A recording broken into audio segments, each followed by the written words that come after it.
Hello viewers, welcome to Hemadri kitchen. ಇನ್ನೇನು ಯುಗಾದಿ ಹತ್ರ ಬರ್ತಾ ಇದೆ ಅಲ್ವಾ? ಯುಗಾದಿ ಹಬ್ಬದಲ್ಲಿ ಹೋಳಿಗೆ ಎಲ್ಲರ ಮನೆಯಲ್ಲೂ ಮಾಡೇ ಮಾಡ್ತೀವಿ. ಹೋಳಿಗೆಗಳಲ್ಲಂತೂ ವಿವಿಧ ಬಗೆಯ ಹೋಳಿಗೆಗಳಿವೆ. ಅದರಲ್ಲಿ ಬೇಳೆ ಹೋಳಿಗೆ ಎಲ್ಲರೂ ಮಾಡೇ ಮಾಡ್ತಾರೆ. ಇವತ್ತು ನಾನು ಕ್ಯಾರೆಟ್ ಹೋಳಿಗೆನ ತುಂಬ ಈಸಿಯಾಗಿ ಕ್ವಿಕ್ಕಾಗಿ ನಾನು ಹೋಳಿಗೆ ಮಾಡೇ ಇಲ್ಲ ಅಂದ್ರೂ ಮಾಡ್ಬೋದು. ಆ ಥರ ನಾನು ಈ ವಿಡಿಯೋದಲ್ಲಿ ನಿಮಗೆ ಹೇಳ್ಕೊಡ್ತಾ ಇದ್ದೀನಿ. ಬನ್ನಿ, ಕ್ಯಾರೆಟ್ ಹೋಳಿಗೆ ಹೇಗೆ ಮಾಡೋದು ಅಂತ ನೋಡೋಣ. ಹೋಳಿಗೆ ಮಾಡೋದಕ್ಕೆ ಮೊದಲು ಕಣಕನ ತಯಾರು ಮಾಡ್ಕೊಳ್ಳೋಣ. ಅದಕ್ಕೆ ನಾನು ಇಲ್ಲಿ 2 ಕಪ್ಪು ಮೈದಾ ಹಿಟ್ಟನ್ನು ತಗೊಂಡಿದ್ದೀನಿ. ಅದನ್ನು ಈ ರೀತಿ ಜರಡಿ ಇಟ್ಕೋಬೇಕು. ಅದರ ಜೊತೆಗೆ ಅರ್ಧ ಕಪ್ಪು ರವೆನ ಸೇರಿಸ್ಕೊಳ್ತಾ ಇದ್ದೀನಿ. ರವೆ ಮತ್ತು ಮೈದಾ ಎರಡನ್ನು ಹಾಕ್ಕೊಂಡು ಚೆನ್ನಾಗಿ ಕಲಸಿ, ಸ್ವಲ್ಪ ಉಪ್ಪು, ಸ್ವಲ್ಪ ಅರಿಶಿಣ ಪುಡಿ ಹಾಕ್ಕೊಂಡು ಎಲ್ಲನೂ ಕಲಿಸ್ಬಿಟ್ಟು ಸ್ವಲ್ಪನೇ ನೀರು ಹಾಕ್ಕೊಂಡು ಚಪಾತಿ ಹಿಟ್ಟಿನ ಅದಕ್ಕಿಂತ ಸ್ವಲ್ಪ ತೆಳುವಾಗಿ ಕಲಿಸ್ಕೊಳ್ಬೇಕು. ಈಗ ಅರ್ಧ ಕಪ್ಪು ಆಯಿಲ್ ಹಾಕ್ಕೋಬೇಕು. ಕುಕ್ಕಿಂಗ್ ಆಯಿಲ್ ಯಾವುದಾದ್ರೂ ಹಾಕ್ಕೊಳ್ಳಿ. ಹಾಕ್ಕೊಂಡು ಹೀಗೆ ಚೆನ್ನಾಗಿ ಕಲಸಿ ನೆನೆಯೋದಕ್ಕೆ ಬಿಡಬೇಕು. ಚೆನ್ನಾಗಿ ನಾದ್ಕೊಳ್ಬೇಕು. ನಾದಿ ಎಣ್ಣೆನ ಸವರಿ ಮುಚ್ಚಿ ಇಡಬೇಕು. ಅದು ಒಂದು 3 ಅವರಾದರೂ ಚೆನ್ನಾಗಿ ನೆನಿಬೇಕು. ಅಷ್ಟರಲ್ಲಿ ನಾನು 3 ಕ್ಯಾರೆಟನ್ನು ಮೇಲೆ ಸಿಪ್ಪೆ ಎಲ್ಲ ತೆಗೆದು ಚಿಕ್ಕದಾಗಿ ಕಟ್ ಮಾಡ್ಕೊಳ್ತಾ ಇದ್ದೀನಿ. ನೋಡಿ, ಈ ರೀತಿ ಕಟ್ ಮಾಡ್ಕೊಳ್ಬೇಕು. ಕಟ್ ಮಾಡ್ಕೊಂಡಾದಮೇಲೆ ಒಂದು ಮಿಕ್ಸಿ ಜಾರಲ್ಲಿ ಹಾಕ್ಕೊಂಡು ನುಣ್ಣಗೆ ಪುಡಿ ಮಾಡ್ಕೋಬಾರ್ದು, ತರಿಯಾಗಿ ಗ್ರೈಂಡ್ ಮಾಡ್ಕೋಬೇಕು. ಬೇಕಾದರೆ ನೀವು ತುರ್ಕೋಬೋದು, ಕ್ಯಾರೆಟ್ ತುರಿದು ಹಾಕ್ಬೋದು. ನಾನಿಲ್ಲಿ ಕ್ಯಾರೆಟ್ ತುರಿ ತಗೊಂಡಿದ್ದೀನಿ, ಸ್ವಲ್ಪ ತುಪ್ಪ ತಗೊಂಡಿದ್ದೀನಿ, ಗಸಗಸೆ, 2 ಸ್ಪೂನ್ ರವೆ, ಜೊತೆಗೆ ಏಲಕ್ಕಿ, ಕೊಬ್ಬರಿ ತುರಿ ತಗೊಂಡಿದ್ದೀನಿ. ನಾನು 1.5 ಕಪ್ಪು ಬೆಲ್ಲ ತಗೊಂಡಿದ್ದೀನಿ. 2 ಕಪ್ಪು ಕ್ಯಾರೆಟ್ಗೆ 1.5 ಕಪ್ಪು ಬೆಲ್ಲ ಹಾಕ್ಕೊಳ್ಬೋದು. ಬೆಲ್ಲ ನಿಮ್ಮ ರುಚಿಗೆ ತಕ್ಕಂತೆ ಜಾಸ್ತಿ ಕಡಿಮೆ ಮಾಡ್ಕೊಳ್ಬೋದು.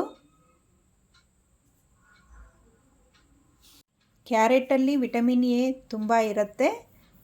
ಇದು ಹೆಲ್ತಿಗೆ ತುಂಬ ಒಳ್ಳೆಯದು. ಈಗ ಅದರೊಳಗೆ ತುಂಬುವ ಹೂರಣ ಹೇಗೆ ಮಾಡ್ಕೊಳ್ಳೋದು ಅಂತ ನೋಡೋಣ. ಒಂದು ಪ್ಯಾನ್ ಬಿಸಿಗಿಟ್ಟು ನಾನು ತುಪ್ಪ ಹಾಕ್ಕೊಂಡಿದ್ದೀನಿ. ಈಗ ನಾವು ಗ್ರೈಂಡ್ ಮಾಡಿ ಇಟ್ಕೊಂಡಿರೋವಂಥ ಕ್ಯಾರೆಟನ್ನು ಹಾಕ್ಕೊಂಡು ಫ್ರೈ ಮಾಡ್ಕೊಳ್ಬೇಕು. ಹೀಗೆ ಕ್ಯಾರೆಟಲ್ಲಿರೋ ನೀರಿನ ಅಂಶ ಎಲ್ಲ ಹೋಗುತ್ತೆ ಮತ್ತು ಕ್ಯಾರೆಟು ಸ್ವಲ್ಪ ಸಾಫ್ಟ್ ಆಗುತ್ತೆ. ಹೀಗೆ ಚೆನ್ನಾಗಿ ಫ್ರೈ ಮಾಡ್ಕೊಳ್ಬೇಕು.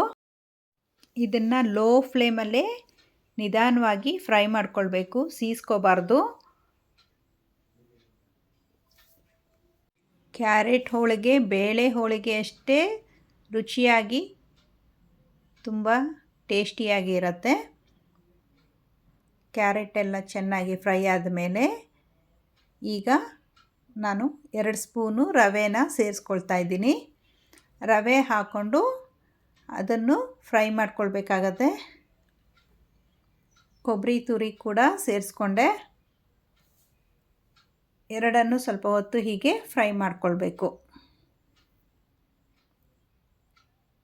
ಈಗ ಇನ್ನೊಂದು ಸ್ಪೂನು ರವೆ ಹಾಕ್ಕೊಂಡೆ, ಸಾಕಾಗಿಲ್ಲ ನನಗೆ, ಅದಕ್ಕೆ ಅದನ್ನು ಸೇರಿಸ್ಕೊಂಡು ಫ್ರೈ ಮಾಡ್ಕೋಬೇಕು.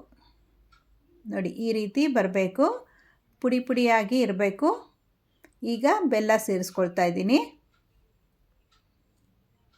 ಬೆಲ್ಲ ನಿಮ್ಮ ರುಚಿಗೆ ತಕ್ಕಂತೆ ಹೆಚ್ಚು ಕಡಿಮೆ ಮಾಡ್ಕೊಳ್ಬೋದು.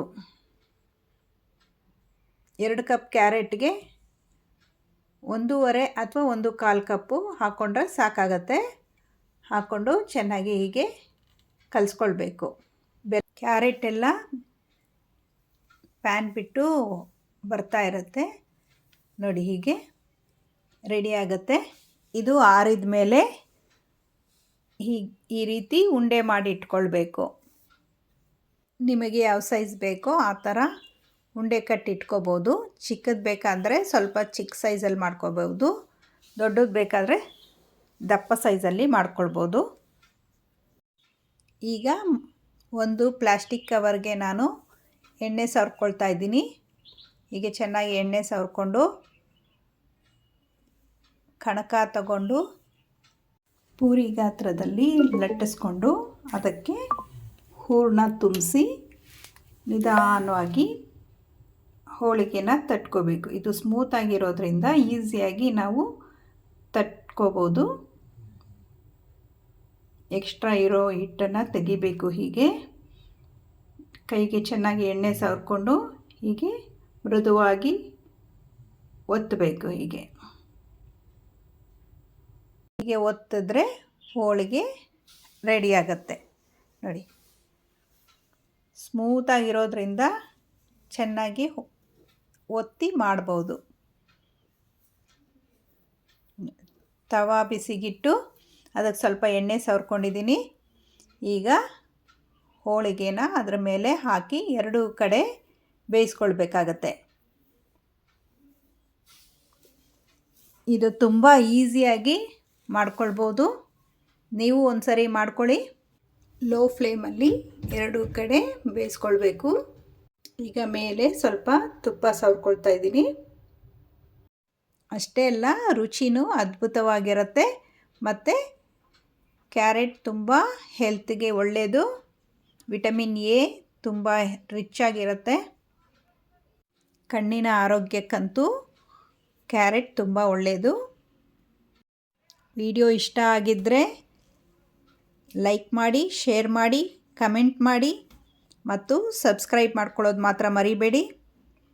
ನೋಡಿ, ಇದೇ ರೀತಿ ಇನ್ನೊಂದು ಹೋಳಿಗೆನ ಹಾಕ್ಕೊಂಡು ಬೇಯಿಸ್ತಾ ಇದ್ದೀನಿ. ಇದೇ ರೀತಿ ವಿವಿಧ ಬಗೆಯ ಹೋಳಿಗೆಗಳಿಗಾಗಿ ನಮ್ಮ ಯೂಟ್ಯೂಬ್ ಚಾನಲನ್ನು ಸಬ್ಸ್ಕ್ರೈಬ್ ಮಾಡ್ಕೊಳ್ಳಿ. ಮತ್ತೆ ಇನ್ನೊಂದು ಹೋಳಿಗೆ ಜೊತೆ ಸಿಗ್ತೀನಿ. Thank you for watching.